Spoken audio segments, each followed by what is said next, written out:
Game जीत गले सचिन हिंदुस्तानी, वकरा किस्मत में लिखल रहे सीमा रानी, वकरा किस्मत में लिखल रहे पाकिस्तानी, वकरा किस्मत में लिखल रहे सीमा रानी। जय हो छला प्यारे धुन पर। पबजी खेले में पटी गले दिल जानी, वकरा किस्मत में लिखल रहे सीमा रानी।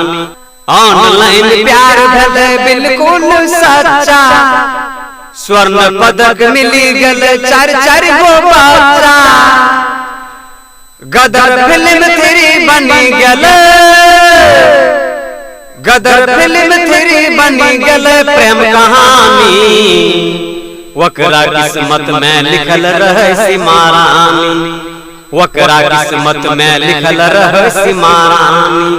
अपना 27 साल के टिकटॉक वीडियो बनावे छे बबाल के, कहे छे चंदन भाटी खेले के कहानी, वकरा किस्मत में लिखल रहे सीमा रानी, वकरा किस्मत में लिखल रहे पाकिस्तानी, वकरा माथा में थपल रहे सीमा रानी।